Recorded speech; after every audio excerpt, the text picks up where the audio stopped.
Salut les amis, merci à vous tous les passionnés du sport auto d'être avec moi ce soir. On a pris la bonne habitude depuis 2 mois d'avoir un Facebook Live une fois par mois, je vous le dis, ça va être ça l'idée. Donc voilà, c'est fixé à ce 11 janvier, mais évidemment vous pourrez le retrouver en visionnage ultérieur si besoin est. Donc écoutez, j'espère que vous allez bien. Évidemment que je suis le premier à vous souhaiter une bonne année 2021, tous mes vœux, les amis. C'est encore la période des vœux, donc je le fais bien volontiers. Donc j'espère que cette année ne sera pas complètement perturbée encore une fois par ce satané virus. Mais enfin bon, on va dire que notre passion commune, elle est toujours là, donc on s'apprête à la vivre de nouveau.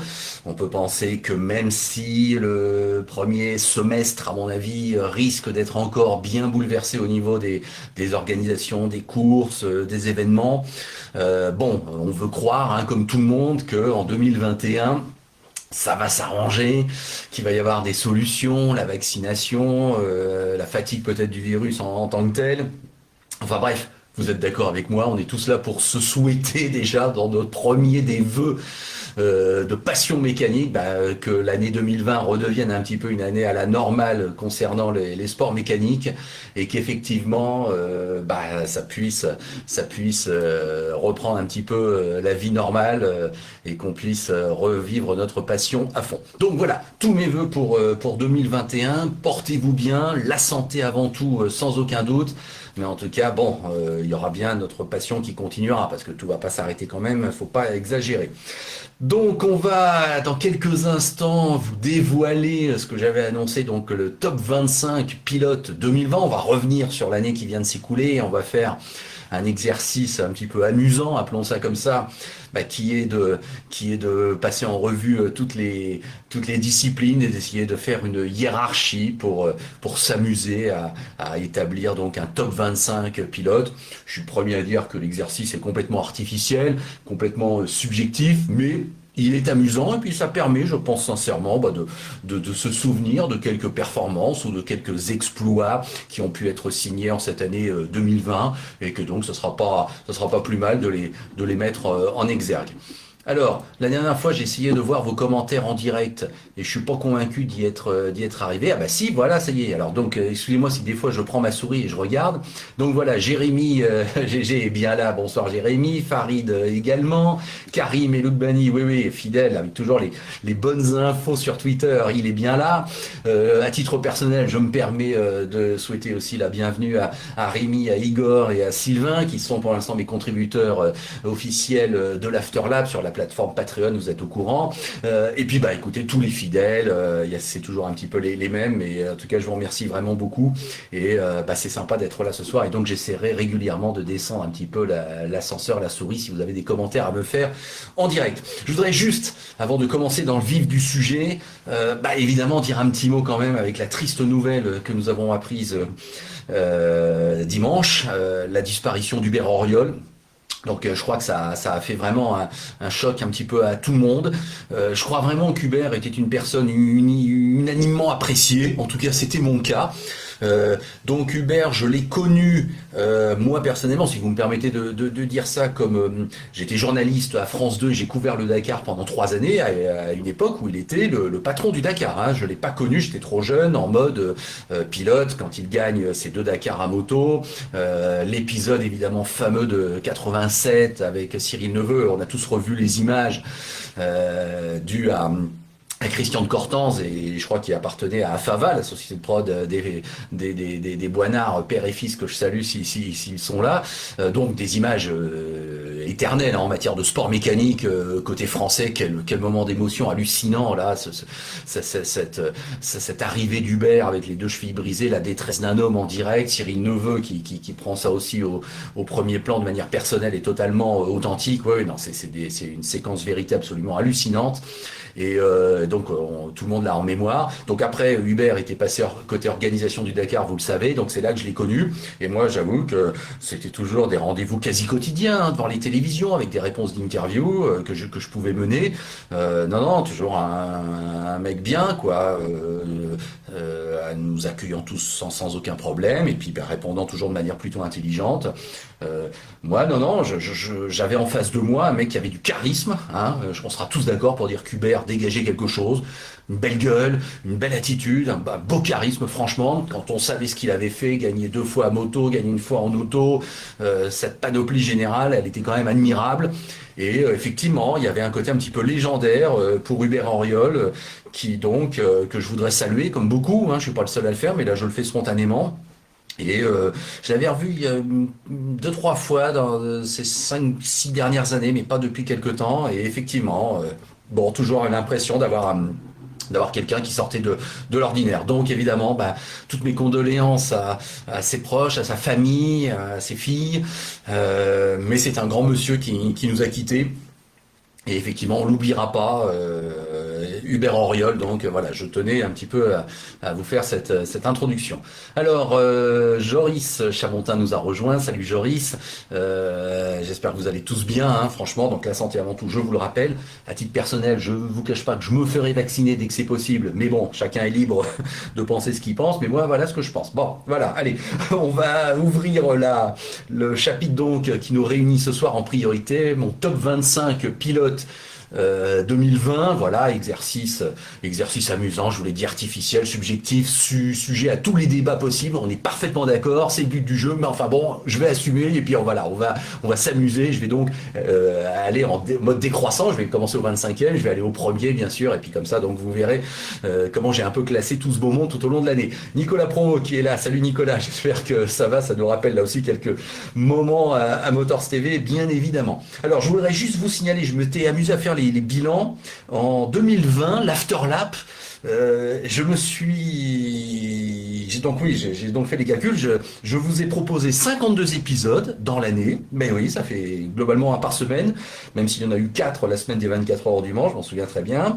Il y a eu aussi 21 épisodes de Green White Checker, vous savez, c'est mon talk vidéo avec Maxime Potard, mon confrère belge des sports mécaniques, qui est responsable de la chaîne YouTube Maxou le pilote. Donc toutes les 2 semaines, on vous fait un talk vidéo que je mets aussi en audio sur le site afterlap.com. Et donc, c'est quand même une déclinaison de l'Afterlap. On a fait 21 numéros en 2020 et souvent ça dure 50 minutes au moins. J'ai fait 2 Facebook Live, donc là c'est le 3e aujourd'hui. La tradition, ça y est, elle est partie. Et puis 16 vidéos qui sont des épisodes en vidéo.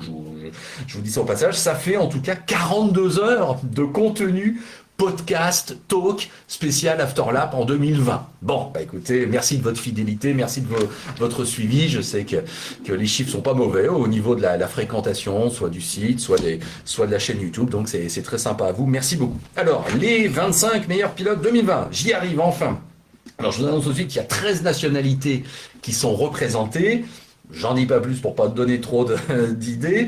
Il y a 6 Anglais, allez, 6, ça je peux dire que c'est la nationalité la plus représentée, et il y a 3 Français. Bon, voilà, donc les Anglais, c'est vrai, là, font fort cette année, mais bon, 13 nationalités, c'est quand même beaucoup. Alors, 25e, on y va, et vous allez me dire ce que vous en pensez. 25e, je commence par Nico Müller. Alors effectivement, je mets le pilote suisse, 28 ans, qui a terminé donc 2e du DTM en 2020 et aussi 25e, bon c'est un peu plus anecdotique, en formule électrique, mais enfin bon ça veut dire qu'il était bien sûr sur 2 tableaux. Et vous le savez, il a été l'adversaire principal de René Rast en DTM, et le DTM reste, malgré toutes les difficultés que traverse cette discipline actuellement, reste une discipline quand même majeur, avec une grande notoriété, avec un passé extraordinaire, donc quelqu'un qui se bat aux avant-postes en DTM et qui pousse dans ses derniers retranchements la référence actuelle du DTM qui est René Rast. Bah oui, j'ai estimé qu'il méritait de rentrer dans les 25 meilleurs pilotes de l'année. Donc Nico Müller, qui cette année a signé 6 victoires quand même en DTM. Voilà, j'ai fait mes fiches récapitulatives, qui ne termine qu'à 23 points de René Rast, qui dans sa carrière je vous rappelle, avait terminé troisième en GP3 en 2010 et qui en est à 10 victoires en DTM. Et bien Nico Müller, donc, par sa pugnacité à pousser Rast dans ses derniers retranchements, est mon 25e meilleur pilote de l'année 2020. Il est précédé en 24e position par, et effectivement Faricho avait deviné qu'il y aurait des Néo-Zélandais. Alors il me dit qu'il y a 2 Néo-Zélandais. Eh bien non, il y a 3 Néo-Zélandais à vrai dire. Bon, mais en tout cas, voilà le premier, c'est Shane Van Gisbergen. Alors tout le monde sait bien sûr que je suis très attentif au championnat Supercars et que effectivement, j'ai toujours tendance à mettre assez haut placé, je le dis franchement, le champion de la saison en Supercars. Alors Shane Van Gisbergen, vous allez me dire, il n'est que 24e. Bah oui, parce qu'il n'est pas le champion de l'année 2020. Il n'a même terminé que 3e du Supercars. Mais il a évidemment gagné Bathurst. Et ça compense largement cela.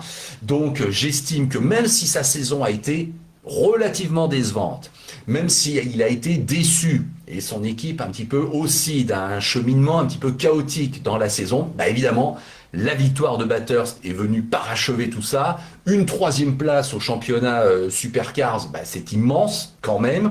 Et je me permets d'ajouter un autre critère, c'est que durant le printemps, enfin hiver-printemps, avant que la saison redémarre, eh bien le Supercars a organisé un championnat e-series, en mode virtuel, sim racing, appelez ça comme vous voulez. Bon, et j'ai bien regardé ça parce qu'à l'époque on avait vraiment que ça. Et Shane Van Gisbergen, vous en souvenez peut-être, il a explosé tout le monde. Alors évidemment, c'est pas de la réalité, je suis bien le premier, mais le fait est qu'à un moment donné, tout le monde est un peu face à son ordinateur avec son volant virtuel et tout le monde est face à la virtualité, quoi, en quelque sorte. Et ben, Van Gisbergen a pulvérisé tout le monde. Donc, j'avais estimé déjà que là, il y avait un petit quelque chose en plus qu'il avait. On sait qu'il a quelque chose en plus, Van Gisbergen, c'est pas le premier venu. Donc, 3e du Supercars, on va dire, c'est le minimum, mais enfin, au moins a-t-il obtenu ce classement avec 4 victoires, et puis donc cette première victoire à Bathurst, mais qui lui tendait les bras depuis tant d'années et que tout le monde a estimé méritée. Donc voilà pourquoi Shane Van Gisbergen, oui, fait partie de mon classement, même s'il est un petit peu lointain. Il est donc 24e et c'était le premier de nos Néo-Zélandais. 23e position, oui bien sûr, George Russell. Alors donc, voilà le premier des pilotes F1 qui est amené à faire partie de ce classement. Vous vous doutez bien qu'il y en aura d'autres. Alors George Russell, 22 ans, évidemment, c'est pas son classement brut dans le championnat du monde de Formule 1 qui le fait être classé 23e, puisqu'il n'a été que 18e au final. Et vous le savez, il n'a marqué que 2 points dans le championnat 2020. Mais évidemment, non, 3 points. Oui, 3 points, parce qu'il a terminé 9e à Sakir et il a le point du meilleur tour en course. Bon, alors évidemment, pourquoi il apparaît dans notre classement? Bah, c'est parce qu'évidemment, il a crevé l'écran au Grand Prix de Sakir. Alors, je fais partie de ceux qui ne veulent pas minimiser la performance de George Russell. Je suis le premier à dire que, évidemment, on met un pilote super fort dans la Mercedes, évidemment, il se bat pour la victoire. Mais je pense pas que tout le monde aurait été capable de faire ça ce week-end-là. Et oui, je me permets de penser que si on avait mis Nicolas Latifi, voilà, pour prendre le contre-exemple évident au volant de la Mercedes, non, il n'était pas en première ligne, il se battait pas pour la victoire et il manquait pas de gagner son premier Grand Prix, j'en suis persuadé. Kevin Magnussen, peut-être pas non plus quand même, vous voyez ce que je veux dire. Donc, les pilotes qui sont capables de sauter dans une Mercedes et tout de suite de dominer, bah, je pense qu'il n'y en a pas tant que ça, pas plus d'une petite dizaine.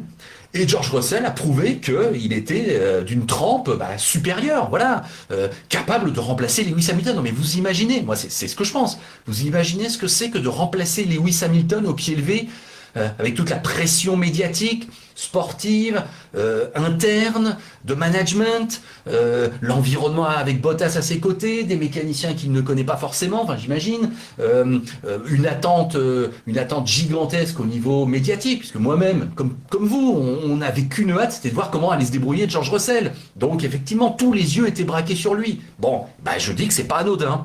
Je dis qu'il fallait le faire. Je dis qu'il fallait répondre présent.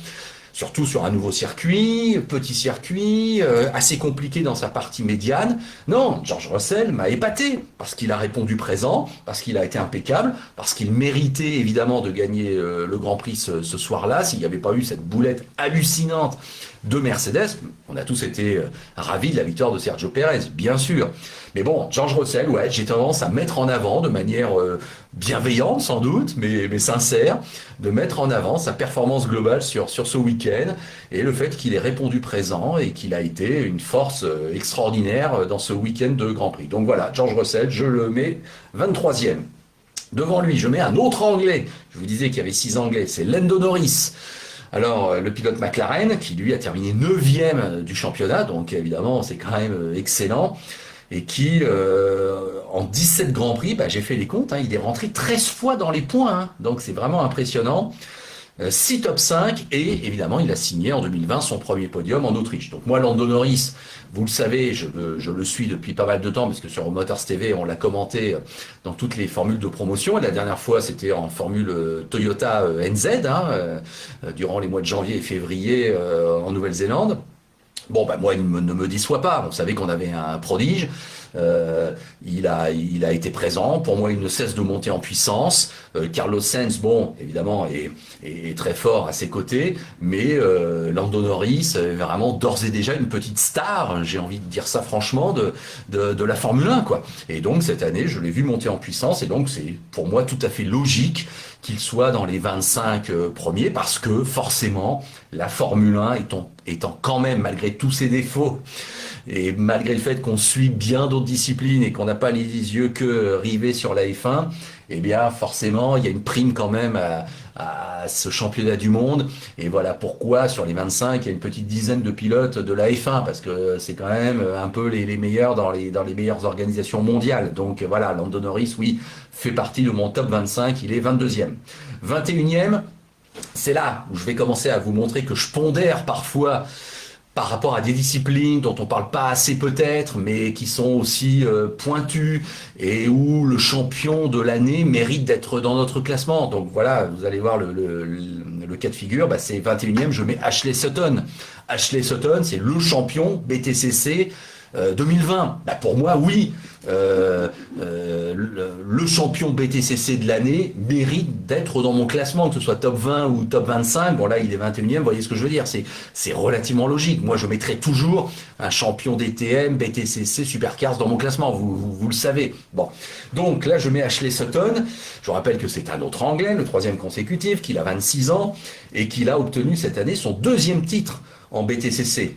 Alors il a signé 5 victoires en 2020, et il a été champion à l'issue d'une belle bataille, hein, à 4, où il y avait aussi Turkington, Camich et Ingram. Et au final, bah, c'est donc Sutton qui l'emporte. Donc fallait tenir bon jusqu'au bout.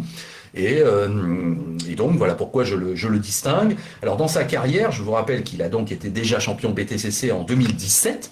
Il en est quand même déjà à 19 victoires en BTCC, avec notamment donc les 2 années de ses titres, 2017 et 2020. Donc Ashley Sutton, oui, champion BTCC 2020, et bien dans mon classement à la 21e place. Alors j'essaie de répondre aussi un petit peu aux questions en direct. Farid qui me demande si Norris joue-t-il gros face à Ricciardo, finir une 3e année de suite derrière son coéquipier, est-ce que ça ferait tâche? Oui, donc là, on enchaîne avec les commentaires. Oui, vu sous cet angle, sans doute. Bon, malgré tout, oui, alors à ce moment-là, Lando Norris a tout à gagner en ayant Ricciardo à ses côtés, puisque soit il se fait battre, entre guillemets, mais je pense que il se fera pas pulvériser par Ricciardo, et donc on pourra pas s'en scandaliser parce que Ricciardo quand même est un cador, soit il arrive à battre Ricciardo, et effectivement c'est tout bénef pour lui, et ça ne ferait que confirmer sa montée en puissance. Bon, maintenant je pense pas qu'il joue au gros quand même, parce que, ouais, c'est ce que je vous disais, je pense quand même que Ricciardo arrive avec un certain statut, et que Norris, même si effectivement 3e année, que ça y est, on sait que tout potentiel est là. Bon, même si Ricciardo le devance, je suis persuadé que Norris va toujours monter en puissance. Donc même s'il devait se faire devancer, je vois pas en quoi ce serait grave. Évidemment, je pars pas du principe que Norris va s'écrouler, va se faire pulvériser et qu'il va être minable en 2021. Bien évidemment, je considère qu'il va poursuivre sa pente ascendante. J'en reviens à mon classement, 20e. 20e, premier pilote américain, Kevin Harvick. Alors Kevin Harvick, je considère qu'il a été le meilleur pilote NASCAR en 2020. Et d'ailleurs, j'ai vu récemment qu'il avait été élu par ses pairs avec ce même statut. Bon, alors pourquoi est-il si loin dans mon classement? Parce que j'aurais été le premier à bien vouloir le mettre plus haut, je l'avoue. Bah, c'est parce qu'il n'a pas été champion et qu'il s'est même un petit peu écroulé durant les playoffs. Et ça, faut avouer, si vous êtes un fan de Kevin Harvick, vous avez sûrement été un petit peu déçu par cette fin de saison. Alors, il demeure qu'à la fin Il ne termine effectivement que cinquième du championnat NASCAR, c'est là où c'est décevant, mais qu'effectivement il a terminé premier de la saison régulière avant les playoffs et qu'il a signé 9 victoires cette année, dont 5 dans un intervalle au milieu de saison de 9 courses, donc à un moment donné il était inarrêtable, il était vraiment au-dessus des autres, et mine de rien, si on fait les comptes, il a bien gagné 25% du total des courses NASCAR de la saison 2020. Donc c'est exceptionnel. Oui, mais à la fin, on pourrait aussi dire que c'est un petit peu le résultat qui compte. Et le résultat, c'était pas de terminer cinquième de la NASCAR et de se faire battre en play-off de manière assez nette. Donc là, ça a été une déception quand même pour le pilote qui a maintenant 45 ans, Kevin Harvick. Et qui, là aussi, je regardais dans sa carrière, il en est quand même déjà à 58 victoires en Cup. Hein. Et je vous rappelle qu'il a quand même été, évidemment, une fois champion. Il était une fois champion en NASCAR, c'était en 2014. Mais cette année, c'était pour lui. Alors, voilà, il est suffisamment phénoménal, j'ai envie de dire, pour le classer dans mon top 20, 20e donc, on est bien d'accord. Je n'ai jamais imaginé que Kevin Harvick ne fasse pas partie de mon petit classement. Mais il y a de la déception et il méritait de mieux concrétiser. Il aurait dû être plus haut. Donc voilà pourquoi on le distingue, mais nous sommes bien obligés de constater qu'il n'est pas dans les toutes premières positions. 19e, le premier de nos Français, eh bien c'est Yann Erlaché. Et oui, et c'est pas parce que je l'ai interviewé récemment dans l'Afterlap et que je vous ai proposé son entretien durant les fêtes de fin d'année, qui a un petit côté chauvin ou je sais pas quoi. Ben non. Le pilote champion WTCR mérite aussi d'être dans notre classement. Et j'ajoute que Yann, qui a signé 3 victoires cette année et qui surtout est rentré 13 fois dans le top 10 en 16 courses et il a toujours été dans les points, bah ça c'est une maîtrise et une gestion de sa saison qui a été formidable. Et je rappelle qu'il est jeune, Yann. Il n'a que 24 ans. Donc, moi, c'est pour ça vraiment que je voulais le distinguer. C'est parce que la saison a été complètement bouleversée. Ils ont tout regroupé en 2 mois. Il y a eu de la gamberge avant de s'y mettre. Il fallait se préparer. Yann Erlaché, comme tout le monde, a dû plonger, on va dire, dans le grand bain du championnat 2020. C'était celui qui allait être le plus régulier, qui allait l'emporter, ça on était bien d'accord. 24 ans, alors qu'il y a encore 2 ans, il commençait un peu tout juste à se montrer, je trouve que sa progression, elle est extraordinaire. Et bien sûr qu'il a les conseils de son tonton Yvan Muller, bien sûr qu'il a pu bénéficier de quelques consignes d'équipe qui l'ont aidé, mais bon, c'est lui qui s'est retrouvé dans cette position et c'est pas les autres, hein. Donc moi je dis que Yann Erlaché ne cesse de monter en puissance et au niveau du sport auto français, il représente déjà, en tant que donc ce titre de champion du monde WTCR, il représente déjà un statut qui n'est pas anodin. Et quand je le vois là, en ce moment même, dans ce mois de décembre-janvier, briller sur le trophée Andros, je me dis que sa palette, elle est aussi assez large et que là, on a vraiment un crack à venir qui ne pourra que super bien progresser, soit toujours dans le tourisme, soit s'il veut faire des courses en GT. Moi, je suis persuadé que là, le potentiel est là et que Yann Erlaché, donc, a franchi un cap et que, vu son âge, il ne pourra que progresser dans des sphères qu'on ne soupçonne pas encore peut-être complètement. Donc, bravo à Yann Erlaché, le premier de nos Français, 19e. 18e, j'ai mis Mick Schumacher. Oui, là aussi, le champion GP2 de la saison mérite d'être honoré. Donc, vous le savez, ça a été Mick Schumacher. Une saison qui n'a pas été forcément toujours simple pour lui, où il a pu un petit peu prendre son temps, si j'ose dire, avant de monter en puissance. Mais on a quand même eu le sentiment d'une tête bien faite, d'une solidité quand même exemplaire. Et d'une gestion de l'année et du championnat relativement impeccable. Alors, il a signé que 2 victoires cette année, oui, mais en 24 courses, 20 top 10, dont 15 courses consécutives dans le top 10. Oui, la F2, vous savez, avec aussi cette notion de grille inversée, c'est pas toujours évident d'être constant. Et donc là, Mick Schumacher, même si ça n'a pas été une domination flamboyante, ça a été solide et au bout du compte, c'est bien lui qui gagne. Et au bout du compte, on a quand même le sentiment depuis plusieurs années que Mick Schumacher, doucement mais sûrement, progresse et évidemment qu'il a mérité sa place en F1. On sait tous qu'il l'aurait eu quoi qu'il arrive en vertu de son nom, c'est normal. Aucune, quelque part, équipe ne résisterait à engager quand même un Schumacher s'il est à peu près au niveau. Bon. Mais là, Mick Schumacher, si tant est qu'on avait des doutes, non, a complètement justifié sa promotion en F1 chez Haas, sa progression qui ne s'arrête pas, et le fait donc d'être, ça y est, maintenant au sommet du sport automobile. Et puis, donc, qu'on le veuille ou non, il a bien été le champion Formule 2 2020. Donc, Mick Schumacher, oui, fait partie de notre classement à la 18e position. Je rappelle qu'il n'a que 21 ans à un moment où je vous parle, Mick Schumacher. Donc là aussi, une belle marge de progression, mais donc bravo quand même pour son titre. Je salue Joe Pires qui nous a rejoint. Bonjour. Alors, on enchaîne 17e. On va changer de discipline là et le WRC, vous savez qu'évidemment je suis très attentivement le WRC pour une discipline pour laquelle j'ai énormément de tendresse parce que je l'ai couverte ces 5 dernières années officiellement pour Moteurs TV sur place, mais bon depuis que je suis tout petit le rallye c'est phénoménal. D'ailleurs la semaine prochaine dans l'Afterlap, je me permets déjà de l'annoncer, je recommencerai mes épisodes rétro où je vous raconte des épreuves du passé. Et je vous dis tout de suite que je vous raconterai le rallye Monte-Carlo 1979. Bon, alors je reviens donc à mon classement. Un pilote WRC que je mets à la 17e place, c'est Elfyn Evans. Elfyn Evans, vice-champion 2020, à l'issue d'une fabuleuse campagne qui aurait pu le voir être champion du monde. Salut Sylvain, qui vient de nous rejoindre, Sylvain Rousseau. Donc Elfyn Evans, évidemment, il aurait pu être beaucoup plus haut dans notre classement s'il avait pu concrétiser jusqu'au dernier moment et être donc champion du monde 2020 WRC. Et je vous cache pas que lorsque tout le monde est arrivé à Monza pour le dernier rallye de la saison, moi je croyais vraiment qu'Elfyn Evans allait tenir bon et allait être champion parce que sur la saison régulière, on va dire, avant cette dernière manche qui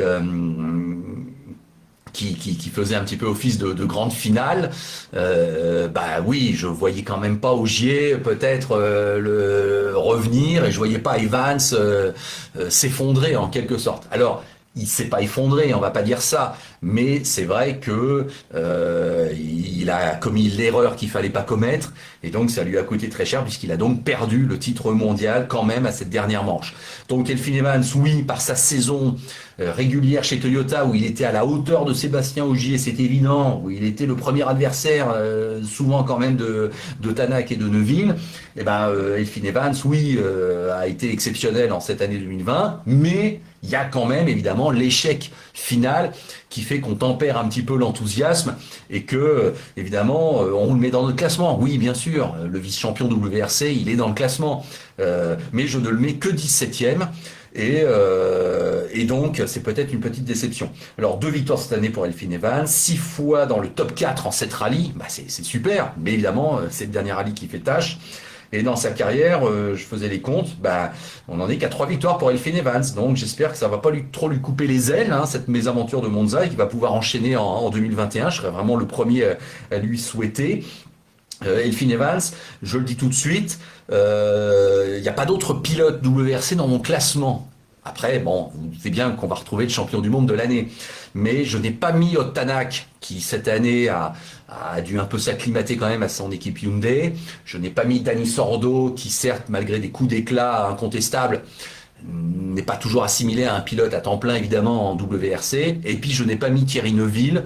Je sais que nos amis d'Autosport, qui eux aussi font leur classement chaque année, l'ont mis très très haut placé. Non, moi je suis le premier supporter de Thierry, que j'aime beaucoup, mais cette année, c'est encore passé à côté et on ne le sentait pas en mesure d'aller chercher le titre quand même à la dernière manche. Donc non, Thierry Neuville ne fait pas partie de ce classement et en WRC, donc Elfyn Evans, c'est le premier des pilotes que je cite ce soir, et il est 17e. Je salue l'arrivée de Jean-Philippe Doré, mon camarade que l'on retrouve aussi parfois dans les épisodes de l'Afterlap, et il est prévu qu'on enregistre bientôt, pour tout vous dire, un épisode rétro aussi concernant les 24 heures du Mans. Alors il me dit que j'ai peut-être dit GP2 au lieu de Formule 2. Bon, j'ai dû faire la petite erreur classique, donc oui, je disais bien que Mick Schumacher, champion F2 de l'année, j'ai peut-être dit GP2, pardonnez-moi. Donc je vous rappelle le classement: Nico Müller 25e, Shane Van Gisbergen 24e, George Russell 23e, Lando Norris 22e, Ashley Sutton 21e, Kevin Harvick 20e, Yann Erlachi 19e, Mick Schumacher 18e, Elfyn Evans 17e. J'enchaîne 16e, Naoki Yamamoto. Eh bien oui, ça vous y attendez peut-être pas, mais Naoki Yamamoto, ce japonais de 32 ans, il est quand même cette année le champion de la Super Formula et le champion du Super GT, respectivement son 3e et son 2e titre.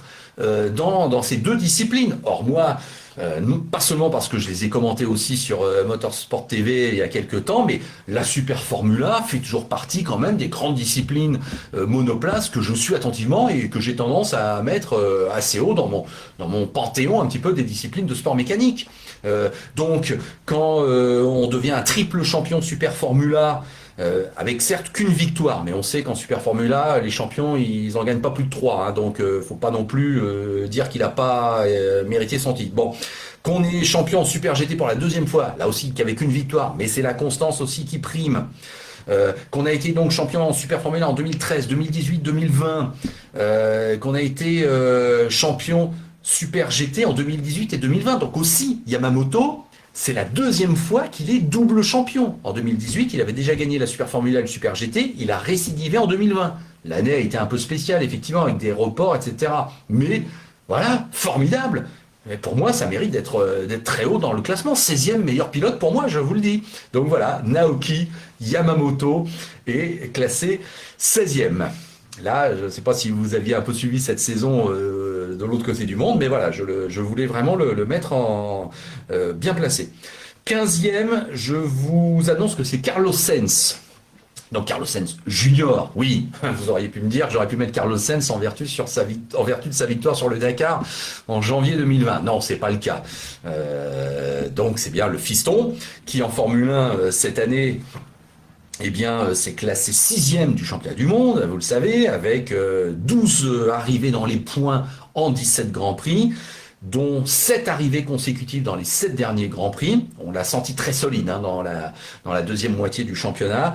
Et vous le savez, il a terminé deuxième du Grand Prix d'Italie. On a tous eu l'impression quand même d'un pilote solide qui s'il avait encore même une meilleure voiture à sa disposition, pouvait faire encore mieux. Avec la McLaren, il a quand même dominé Norris. Il a été constant, il a été souvent dans le top 5-6. Non, Carlos Sainz, là aussi, il commence à avoir une certaine expérience en Formule 1, ça monte en puissance, c'est solide, ça fait partie d'un classement des meilleurs pilotes du monde, c'est incontestable. Donc je le mets 15e cette année.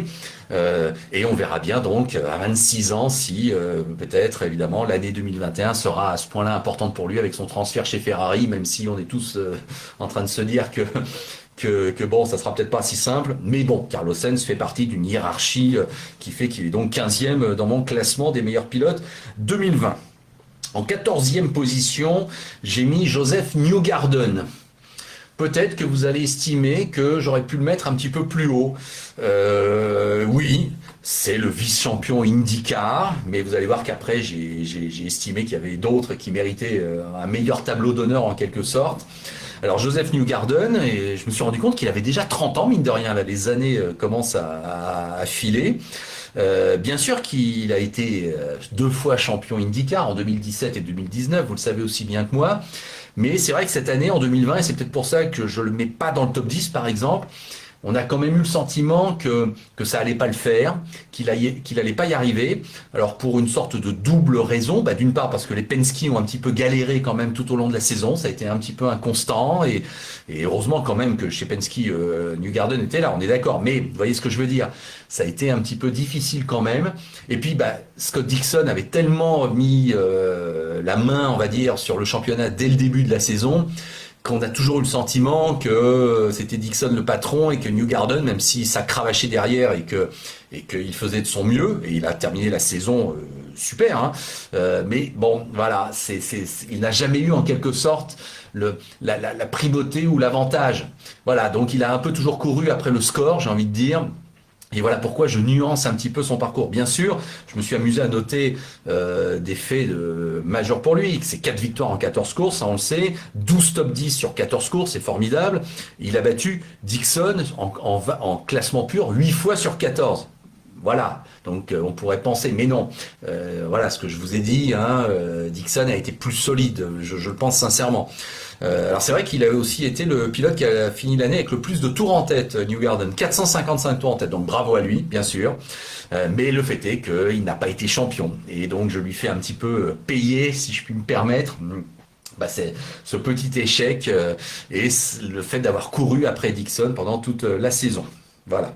En 13e position, Alors c'est là où j'ai ma subjectivité et où je m'amuse à mettre parfois des petits outsiders dans mon classement et à essayer de vous surprendre. Évidemment, j'ai cherché à récompenser l'endurance en général, que l'on suit tous très attentivement. Alors côté Wake, côté ELMS, côté voir Asian Le Mans Series, côté GT World, bon, qu'est-ce qu'il aurait fallu mettre en avant? Alors, je n'ai pas mis les pilotes Toyota, par exemple, qui sont champions du monde, hein, et pourtant, Dieu sait que Kobayashi, Lopez, Conway auraient sans doute mérité un accessite et de figurer dans mon classement. Non, j'ai bien tout étudié et j'en suis arrivé à la conclusion que l'équipage, car là je vais récompenser un équipage qu'on peut pas séparer en endurance, hein, franchement, je vais récompenser un équipage qui a été le meilleur équipage, le plus phénoménal de l'année 2020. C'est Felipe Albuquerque et Philippe Hanson, les rois du LMP2 2020. Exceptionnel. Ils sont champions P2 en WEC, ils sont champions P2 en ELMS.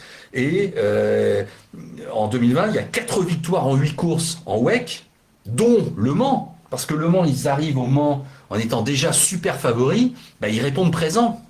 Et ils vont bien la gagner, cette course du Mans. Il fallait le faire. Bon, 3 victoires en 5 courses en ELMS. Et vous savez, au printemps jusqu'au début à la fin de l'été, ils ont tout gagné. Ils ont gagné toutes les courses consécutivement. Donc c'est phénoménal. On est bien obligé de le reconnaître. Or, comme la catégorie P2 était au Mans cette année la plus fournie, avec le plus peut-être de surprises possibles. Il y a quand même 10 équipes qui sur le papier peuvent gagner les 24 heures du Mans. Bien sûr, l'équipe United était la plus forte sur le papier, mais on sait Le Mans parfois à quel point ça peut être injuste ou cruel. Donc si Duquesne avec mon ami Tristan Gournier avait gagné, si G-Drive avait gagné, si Cool Racing avait gagné, personne n'aurait crié au scandale. Bon, non, c'est bien United qui a gagné, avec notamment Albuquerque et Hanson. Donc voilà, je mets ces deux-là parce que même s'ils ont été renforcés parfois avec d'autres pilotes, ce sont eux qui ont été les piliers de la saison endurance pour United. Donc voilà, Felipe Albuquerque, le portugais de 35 ans, Philippe Hanson, je vous rappelle l'anglais, de 21 ans seulement. Eh oui, là aussi, bravo, quelle solidité, ils se complètent formidablement bien. Non, ça mérite une récompense indéniable. Donc voilà pourquoi je les ai mis 13e. Et ils sont en quelque sorte mon équipage endurance majeur de l'année 2020. En 12e position, Daniel Ricciardo. Alors Daniel Ricciardo, valeur sûre de la Formule 1, on en parlait tout à l'heure, qui va aller chez McLaren bien sûr en 2021 et qui cette année chez Renault a enfin quand même un petit peu concrétisé les espoirs qu'on plaçait en lui par rapport à cette association avec l'équipe française. Alors ça a été un peu laborieux, voilà pourquoi il est peut-être pas dans le top 10. Ça a été un peu laborieux, mais ça a été quand même brillant souvent, puisque je vous rappelle que sur 17 Grands Prix, au final, on peut constater qu'il y a 2 podiums, qu'il y a 14 places dans les points, dont 11 consécutives. Voilà. Et donc, Daniel Ricciardo a fait une super fin de saison et il termine, je vous rappelle, donc 5e du championnat du monde de Formule 1 avec 119 points. Donc oui, voilà, c'est la solidité. Esteban Ocon, là, a bien été numéro 2 par rapport à Daniel Ricciardo. Donc Daniel Ricciardo a fait montre d'une valeur sûre qui fait que Renault ne peut que le remercier pour 2020. Hein. Sans Ricciardo, c'était pas du tout la même chose. Donc voilà, Daniel Ricciardo est le 12e meilleur pilote pour moi de l'année 2020. Et oui, voilà, c'est la valeur sûre, c'est quand même un peu une star mondiale de sport automobile, Daniel Ricciardo, donc il est là. Néanmoins, je l'ai fait être devancé par, là aussi, honneur à quelqu'un qui est titré dans une discipline, et par un autre pilote portugais, Antonio Félix da Costa, champion Formula I, Formule électrique. Oui, un champion de Formula I, avec les enjeux maintenant que représente cette discipline, avec la valeur des équipes engagées, avec l'importance que ça a pris, même si au niveau sportif, on n'est pas toujours bluffé effectivement par le spectacle. Bon, il y a quand même une sacrée concurrence, il y a quand même des attentes immenses, il y a des enjeux. Donc, gagner le championnat Formula I, évidemment, c'est pas le fruit du hasard. Surtout, vous savez qu'Antonio Félix Félix Dacosta a signé 3 victoires à un moment donné consécutives, 6 podiums en 11 courses, donc plus de la moitié des courses c'est sur le podium. Non, c'est très solide, c'est un titre que personne n'a remis en question. Donc effectivement, Antonio Félix Dacosta est devenu un peu cette année la référence de la Formule A électrique, remplaçant en quelque sorte Jean-Éric Vergne, mais on sait que Jev n'a certainement pas dit son dernier mot, et on lui souhaite évidemment une bonne chance pour cette année 2021 quand le championnat pourra reprendre, car vous savez que là on est encore dans la mode un peu des reports et on va voir comment ça démarre. Mais bon, Antonio Félix Dacosta donc est mon 11e meilleur pilote de l'année 2020. Je rappelle qu'il a 29 ans, le Portugais, et qu'on a hâte effectivement de voir comment il pourra enchaîner, s'il va maintenir sa domination entre guillemets, ou si d'autres vont prendre le pouvoir en FE. Allez, le top 10. Le top 10, allez, je vous rappelle juste les positions 15 à 11. 15, Carlos Sainz. 14, Joseph Newgarden. 13, Felipe Albuquerque et Philippe Hanson réunis. 12, Daniel Ricciardo. Et 11, Antonio Félix Dacosta. Le top 10. 10e meilleur pilote de l'année pour moi, Sergio Pérez. Ah oui, là franchement, oui, phénoménal, extraordinaire. Sergio Pérez, qui nous remporte le Grand Prix de Sakir, première victoire mexicaine en 50 ans, je le rappelle, parce que par rapport à l'attente de tout un pays, c'est phénoménal aussi. Une belle solidité tout au long de l'année, puisque Sergio Pérez, sur 17 Grands Prix, il est 13 fois dans les points. Il est 4e du championnat du monde de Formule 1. Si on imagine qu'effectivement, les 2 pilotes Mercedes et Verstappen, il est le meilleur derrière. Il est 4e du championnat du monde de Formule 1, avec une victoire, donc évidemment phénoménal. Et puis on sait tout au long de sa carrière, il y a une gestion des pneus qui a toujours été là, il y a une relative solidité. Cette année, il a été absent d'un Grand Prix ou de 2, je sais même plus, pour cause de Covid. Bon effectivement, il a surmonté la pente, il gagne Sakir, il y a des circonstances certes favorables, mais il a répondu présent. Et il a été quand même d'une super solidité. Là où on a le sentiment que Stroll, que j'enfonce pas, a quand même des hauts et des bas et est encore un peu en mode d'apprentissage, hein, on va dire ça un petit peu comme ça. Pérez, sais-tu, comme le dit Farid, énorme saison, 0 erreur et des remontadas incroyables. Bah oui, voilà, on a tous vu la même chose. Il a animé la saison, il a été super flamboyant, là pour le coup c'est le cas. Et puis, on est content qu'il puisse rebondir. C'est vrai que là, ça nous aurait quand même fait tous un petit peu mal au cœur de voir que Sergio Pérez nous disait bye-bye et qu'on le retrouvait pas avec un volant l'année prochaine. Donc là, on est tous contents de le voir chez Red Bull l'année prochaine. Et c'est vrai que oui, alors soit il va un peu se rebrûler les ailes. Pourquoi? J'anticipe déjà un petit peu, hein, on en profite. Parce que face à Max Verstappen, le souvenir de McLaren où il avait été déjà dans un top team et que ça avait été parfois un petit peu délicat, bon, oui, admettons, faut voir. Mais bon, là, il est arrivé à un moment de sa carrière où il a de l'expérience, puisqu'il a quel âge Pérez, il a 30 ans, oui, donc là, ça commence à bien maîtriser le truc. 192 Grands Prix, une victoire. Oui, là, il y a une vraie chance. Hein. Donc, si Red Bull, effectivement, je perturbe pas le jeu en privilégiant trop Verstappen, je suis désolé, là, ils ont tout intérêt à jouer la solidité d'équipe. Et un duo Verstappen-Pérez, ouais, ça peut être très solide. En tout cas, moi, Pérez, je pense qu'il a été un peu sous-estimé pendant quelques années. Et là, cette année, il a vraiment éclaté, c'est mérité. Et je suis vraiment très content. Donc, pour moi, j'ai jamais vraiment douté qu'il intégrerait le top 10 de mes meilleurs pilotes 2020. Donc voilà.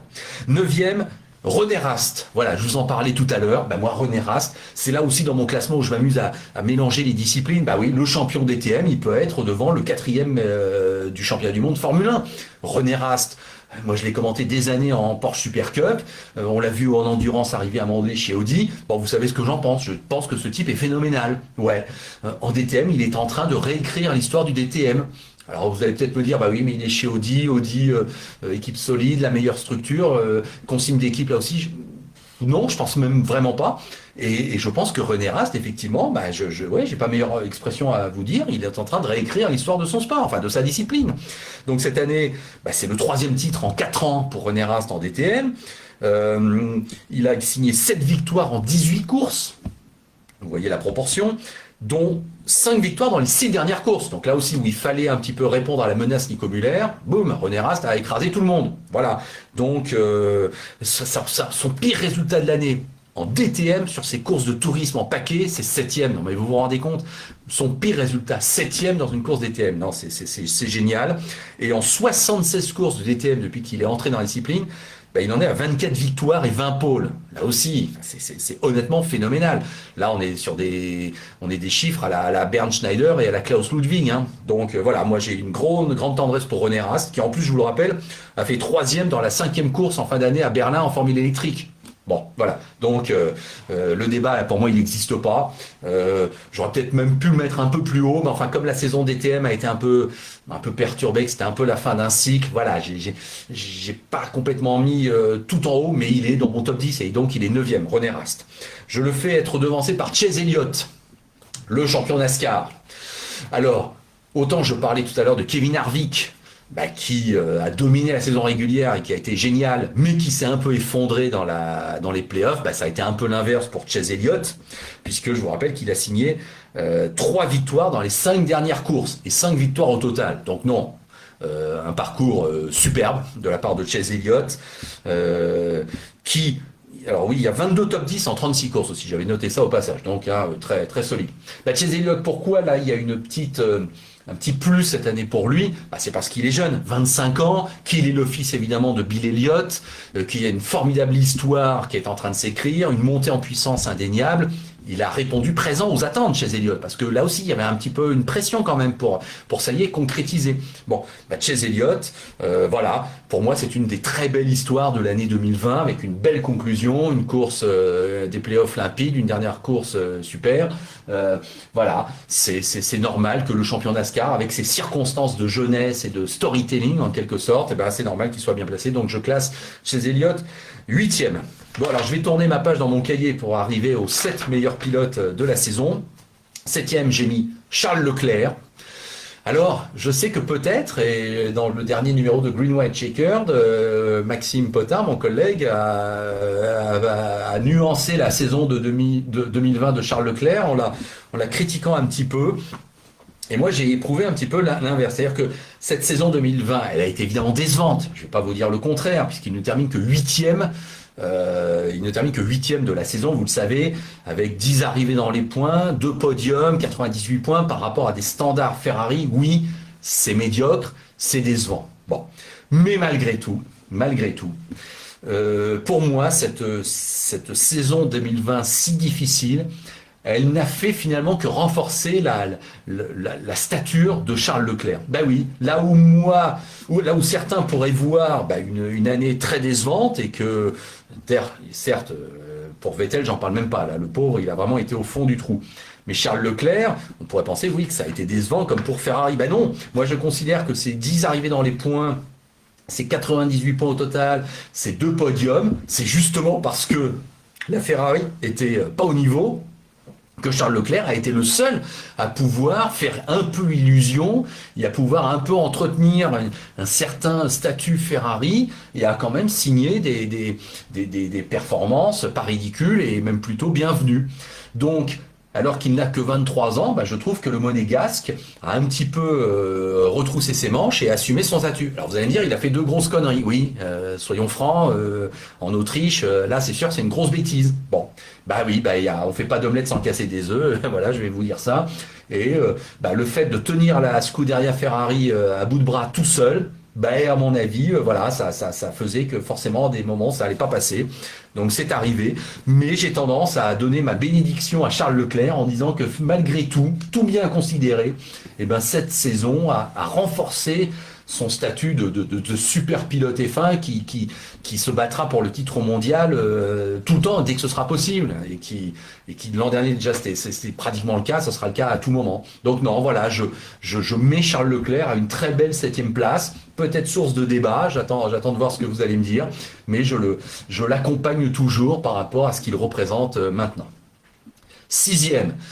Eh bien, un 2e néo-zélandais, après Shane Van Gisbergen, tout à l'heure, je vous le rappelle, avait été classé 24e, c'est forcément donc le champion Supercars de l'année 2020, donc Scott McLaughlin, bien sûr, qui est un peu à la façon de René Rast, a réécrit ces dernières années l'histoire du Supercars. Bien sûr, Jimmy Whincup reste un peu la référence absolue, mais Scott McLaughlin, la domination ces 3-4 dernières années, il aurait dû y avoir 4 titres, on le sait, bon, il n'y en a que 3, mais bon, il survole les débats. Et même cette année où ça a été moins survolé qu'avant, c'est quand même 13 victoires en 27 courses, hein, monsieur 50%, 13 pôles, 24 top 10. Non, non, on n'a jamais douté que Scott McLaughlin ne serait pas champion cette année 2020. Donc moi, je le considère toujours comme un prodige. Je suis très content qu'il débute qu'il aille en IndyCar, dans le sens un pari phénoménal tenté là par un pilote supercars. Chez Penske en plus, non, non, Scott McLaughlin, que même à la rigueur, je pourrais aussi rajouter que dans la saison des courses virtuelles en IndyCar à la fin de l'hiver dernier, il était aussi génial. Bon, donc ce type a quelque chose, ce type a terminé peut-être sa première carrière en supercars. Je peux pas m'empêcher de croire qu'un jour il y reviendra peut-être d'une manière phénoménale avec un 3e titre consécutif. Il va tenter le pari de l'IndyCar. Bon, voilà, on a un pilote là qui est un pilote star, qui est phénoménal. Et donc, cette année, oui, évidemment que je place le champion de supercars très haut dans mon classement. Donc, il est 6e, Scott McLaughlin. On arrive au top 5 et pas le meilleur français. Eh ben non, je mets Pierre Gasly 5e. Alors évidemment, Pierre Gasly, Cocorico, quel moment qu'on n'oubliera pas de sitôt, sa victoire au Grand Prix d'Italie, Monza, la Marseillaise qui retentit enfin en Formule 1 24 ans après. Eh bien effectivement, Pierre cette année a terminé 10e du championnat du monde de Formule 1 avec une victoire, 10 fois dans les points, des places d'honneur qu'il fallait aller chercher, qui n'étaient pas évidentes, des 6e, des 7e places qui parfois étaient aussi plus fortes pour moi qu'une 3e place de Bottas. Voilà, il y a combien de fois j'ai estimé qu'une 5e place de Gasly, bah oui, c'est plus fort qu'une 3e place de Bottas qui lui a une Mercedes. Donc Pierre Gasly, oui, est dans mon top 5 de l'année. Et là aussi, je ne veux pas être chauvin. Si Daniil Kvyat avait remporté le Grand Prix d'Italie, ce serait une victoire phénoménale qui serait dans l'histoire de la Formule 1 et on l'aurait mise en valeur. Bon, là, il se trouve que c'est une victoire française, tant mieux pour nous. Mais ce qu'a fait Pierre Gasly ce jour-là à Monza, c'est phénoménal. La solidité qu'il a montrée tout au long de l'année, c'est une montée en puissance, c'est une solidité qui s'affirme de plus en plus. C'est une personnalité bien faite qui n'a que 24 ans, là aussi, ne pas oublier la jeunesse, 24 ans. Vous vous rendez compte, la pression qu'il a eue à Monza, la façon de gérer le management chez Red Bull, le déclassement l'an dernier, chez AlphaTauri. Non, c'est pas simple du tout. Donc Pierre ne cesse de répondre présent, ne cesse de montrer que c'est un cador. Il a dominé Kvyat, il a gagné un Grand Prix, il a été solide tout au long de l'année. Bah oui, c'est la belle story de la saison. Pierre Gasly, un peu l'outsider qu'on voyait pas forcément venir aussi bien placé, mais je sais que beaucoup ont loué évidemment sa solidité cette année. Donc Pierre Gasly est mon 5e meilleur pilote de la saison de manière incontestable. Malgré tout, eh bien, il n'est pas le meilleur français, et le meilleur français, il est là, 4e, je mets Sébastien Ogier. Alors, vous allez me dire que je suis peut-être très sympa avec Sébastien, que peut-être ça a mérité peut-être pas d'être à ce point-là 4e, avec une saison ô combien troublée, on va dire, en WRC. Bah oui, mais non, mais là aussi, à la façon de Leclerc, je repêche Sébastien Ogier, je le mets très haut parce que c'est phénoménal. Bien sûr, c'est son 7e titre. Enfin, vous vous rendez compte, 7e titre en WRC avec un 3e constructeur différent. Il est arrivé à Monza avec 14 points de retard. Il y avait de quoi lâcher prise un petit peu. Evans, oui, méritait peut-être le titre. Non, il n'a pas lâché. C'est Sébastien Ogier, c'est le patron de la discipline, c'est le boss du WRC.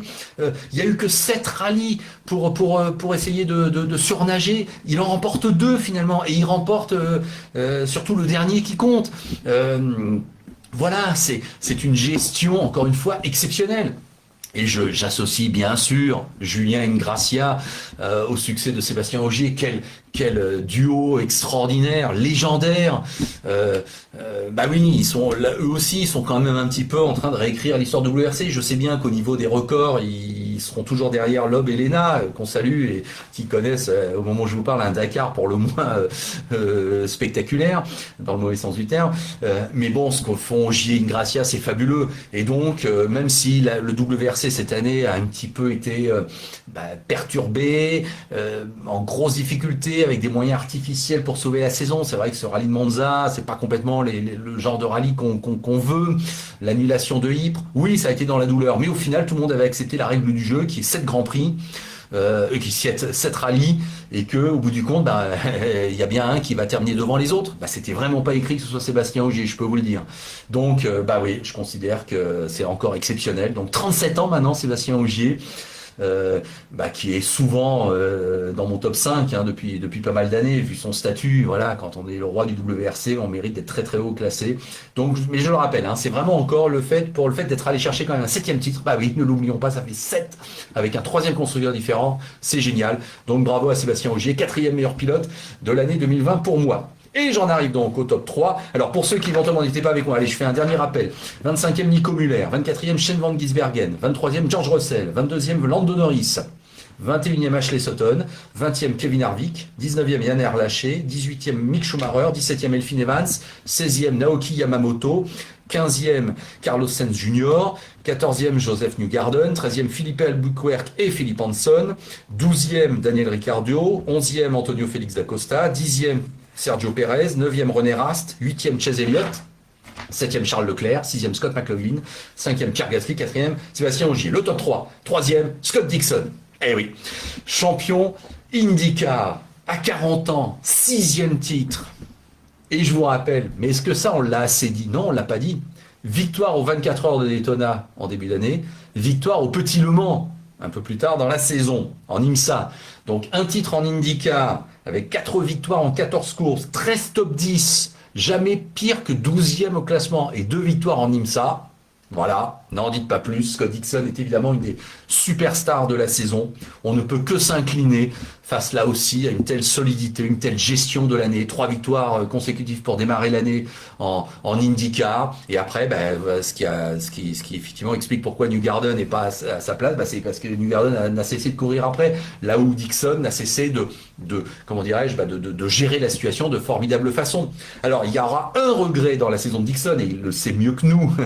Si on lui demandait, là, je pense qu'il dirait, oui, il y a l'échec à Indianapolis, où il se fait, à mon avis, un petit peu avoir par Takuma Sato, et où, sans doute, il y aurait peut-être eu moyen de faire un chouïa mieux. Enfin, il fait 2 à Indianapolis.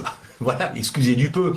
Et donc, on se rend compte aussi que son premier titre, c'était en 2003, il y a 17 ans. Non mais là aussi, quand je dis qu'Ogier 7 titres en 3 constructeurs différents, quand je pense à Dixon 6 titres, dont le premier il y a 17 ans, et cette année il remet le couvert et il bat tout le monde de manière régulière, on ne peut que s'incliner et dire exceptionnel. Voilà.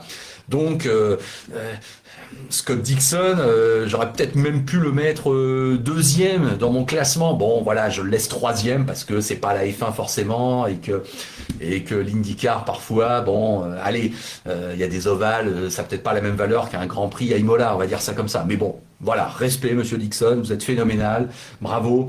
J'espère quand même que l'année prochaine, en 2021, vous allez laisser quelques miettes à vos adversaires. Allez, les 2 meilleurs pilotes de l'année, je crois que vous les avez devinés, hein, là, il n'y a pas trop de suspense. J'ai mis en 2e Max Verstappen. Oui, Max Verstappen, c'est pas complètement pour son résultat final.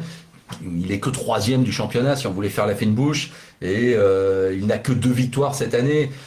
Mais Max Verstappen, la façon dont il bat les Mercedes au Grand Prix du 70e anniversaire, la façon dont il bat les Mercedes au Grand Prix d'Abu Dhabi, c'est clair que il est extraordinaire, et que il est le seul à aller chercher les Mercedes à la régulière. Alors certes, ça n'arrive que 2 fois au final dans l'année, mais tout au long de la saison, on a bien eu le sentiment qu'il y avait des grands prix où Verstappen, soit un peu en manque de réussite, aurait pu faire mieux, aurait dû faire mieux.